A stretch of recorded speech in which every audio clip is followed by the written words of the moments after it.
దాసు జోష్న మాటలు విని గుండె పగిలే నిజాన్ని తెలుసుకున్న శివనారాయణ షాక్లో పారిజాతం. మరిదంతా ఎలా జరగబోతుందో, అసలు ఏం జరిగింది తెలుసుకోవాలనుకుంటే వీడియోని చివరి వరకు మిస్ కాకుండా చూసేయండి. వంట చేస్తూ ఈ వీడియోనైతే మీకు ఎక్స్ప్లెయిన్ చేయబోతున్నాను. స్కిప్ చేయకుండా చివరి వరకు చూడండి.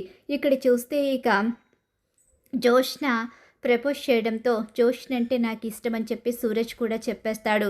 ఇక అందరూ కూడా చాలా హ్యాపీగా ఫీల్ అవుతారు. అయితే త్వరలో పెళ్లి బాజాలు మోగబోతున్నాయని చెప్పేసి అందరూ కూడా జోష్న అలాగే సూరజ్ల పెళ్లి గురించి తెగ ఆశగా ఎదురు చూస్తూ ఉంటారు. నా చిన్న మనవడు ఇక నా మనవరాలికి ఓకే చెప్పడంతో ఈరోజు నాకు ఎంతో సంతోషంగా ఉందని చెప్పేసి చాలా హ్యాపీగా ఫీల్ అయిపోతాడు శివనారాయణ. అయితే మాత్రం ఈరోజు నేను మళ్ళీ పుట్టాను అంటూ సంబరపడిపోతూ ఉంటాడు శివనారాయణ.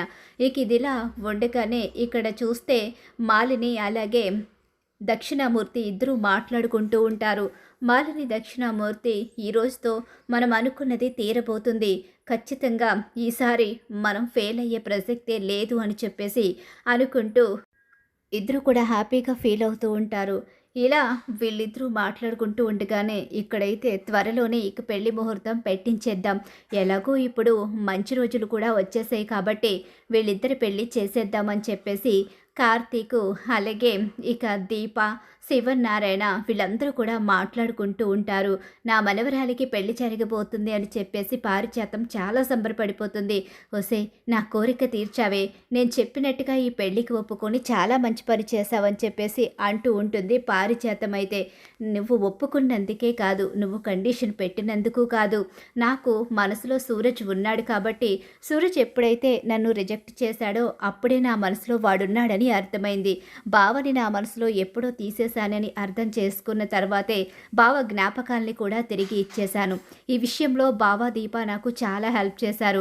బావ దీప హెల్ప్ చేసి సపోర్ట్ చేశారు కాబట్టే నాకు ఈరోజు సూరజ్ తన మనసులో ఉన్న ప్రేమని చెప్పగలిగాడు. అలాగే నేను కూడా అందరి ముందు నా ప్రేమని ఎక్స్ప్రెస్ చేయగలిగాను. దేనంతటికీ బావ దీపే కారణం.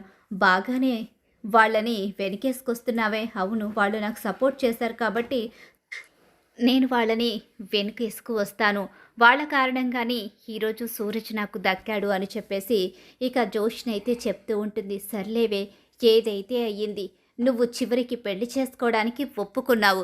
సూరజ్ కూడా నిన్ను పెళ్లి చేసుకుంటాను అన్నాడు. రిజెక్ట్ చేసిన సూరజ్ ఇప్పుడు నీ మీద ఇష్టాన్ని ఎక్స్ప్రెస్ చేశాడు అంటూ పారిజాతం మాట్లాడుతూ ఉంటుంది. ఇక అలా అందరూ కూడా ఇంట్లో కూర్చొని చాలా హ్యాపీగా మాట్లాడుకుంటూ సూరజ్ పుట్టినరోజుని చాలా గ్రాండ్గా జరిపించి ఇక సూరజ్కి అన్ని రకాలు వండి పెడుతూ ఉంటుంది. ఇక తీసుకొచ్చి సూరజ్కి పెట్టి సుమిత్ర చాలా సంతోషపడిపోతూ ఉంటుంది. మావయ్య చూసావా అత్త మొహం ఎలా వెలిగిపోతుందో? అవునరా, మీ అత్త ఎప్పటి నుంచో జోష్న పెళ్లి కోసం ఎదురు చూస్తుంది. ఈరోజు జోష్న పెళ్లికి ఒప్పుకోవడం అలాగే సూరజ్ కూడా ఈ విషయాన్ని అంగీకరించడం, ఇది ఈరోజు మన ఇంట్లో పండగ రోజులా అనిపిస్తుంది. సూరజ్ పుట్టినరోజు మన ఇంట్లో అందరికీ ఒక పండగ రోజులా మారిపోయింది. ఎన్నో రోజులుగా ఇక జోష్న పెళ్లి గురించి ఎంతగానో ఎదురు చూస్తూ జోష్న కోసం, జోష్న పెళ్లి కబురు కోసం ఆశపడుతుంది. ఇక ఈరోజు తన కోరిక తీరిపోయింది కదా, అందుకే అంత సంతోషంగా కనిపిస్తుంది మీ అత్త. ఇంక ఈరోజు మీ అత్త భోజనం కూడా చేయదు, కడుపు నిండిపోద్ది కూతురు చెప్పిన మాటలతో అని చెప్పేసి ఇక అందరూ కూడా అలా మాట్లాడుకుంటూ ఉంటారు. చివరికి ఎలా అయితే మీరిచ్చిన మాటని నిలబెట్టుకున్నారా అని చెప్పేసి సుమిత్ర అంటూ ఉంటుంది. ఏంటత్తా? అదే జోష్నకి పెళ్లి చేస్తానని, జోష్న పెళ్లి చేసే బాధ్యత మాదే అని దీప నువ్వు బాధ్యత తీసుకున్నారు. తీసుకున్న ప్రకారమే ఎలా అయితే జోష్న పెళ్లి కుదిర్చి చివరకు జోష్నను ఒక ఇంటి దాన్ని చేస్తున్నారు.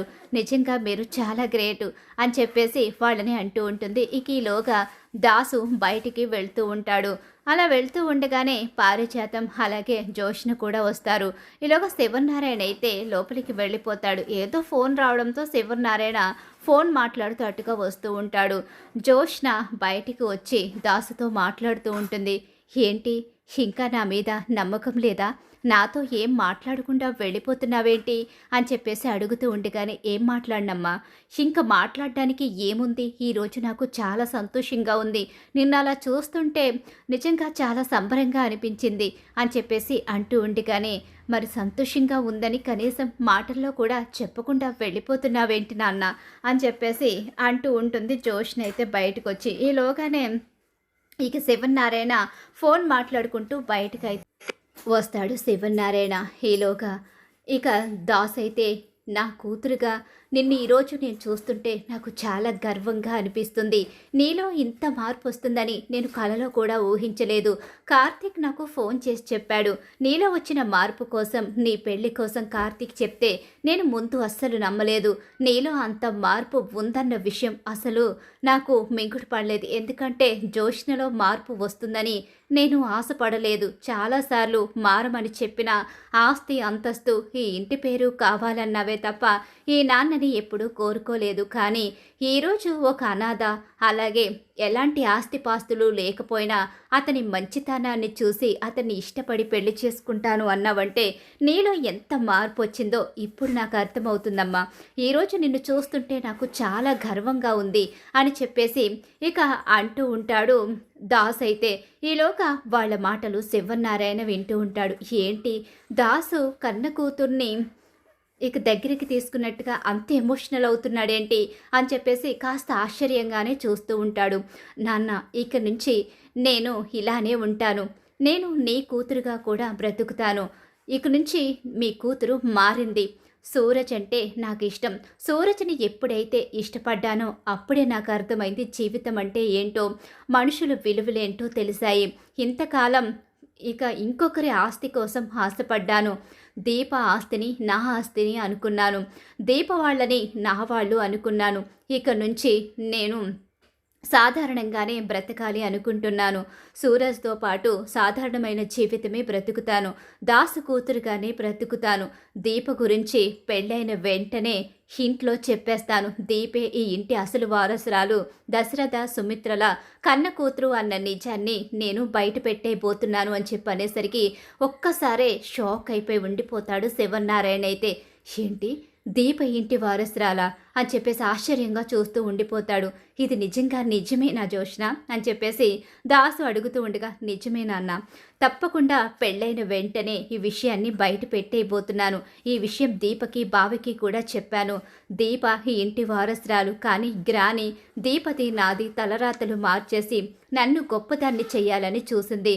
కానీ చూసావా చివరికి ఏమైందో, ఎవరికి ఎవరో అక్కడ ఆ భగవంతుడు రాసేస్తాడు. ఇంతకాలం ఈ ఆస్తిని అనుభవించాలని నాకు రాసి పెట్టుంది కాబట్టి నేనిక్కడ ఉన్నాను.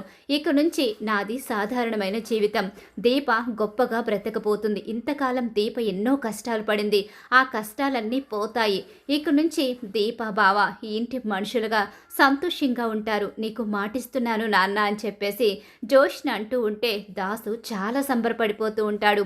కానీ శివనారాయణ మాత్రం పారిజాతం చేసిన మోసాన్ని తెలుసుకుంటాడు. దీపే ఆ ఇంటి అసలు వారసురాలని ఇంతకాలం అందరూ కలిసి మోసం చేసి ఇక జోష్నని ఈ ఇంటి వారసురాలుగా చూపించారని, పుట్టిన వెంటనే తన మనవరాల్ని తనకి దూరం చేసిన ఇక పారిజాతాన్ని మాత్రం చాలా కోపంగా చూస్తూ లోపలికి వెళ్ళి పారిజాతం చెంప పగలగొడతాడు శివనారాయణ అయితే. ఏంటండి, ఎంత ద్రోహం చేశావు? నా ఇంటి వారసురాల్ని నాకు దూరం చేసి నీ ఇంటి వారసురాల్ని తీసుకొచ్చి ఇక మా ఇంటి బిడ్డగా పెంచుతావా? నువ్వు నా ఇంటి వారసురాల్ని ఇంతకాలం అనాథగా ఇక తను ఎక్కడో బ్రతికేలా చేశావు. నేను నీ మనవరాలనైనా క్షమిస్తాను, కానీ నిన్ను మాత్రం క్షమించే ప్రసక్తే లేదు.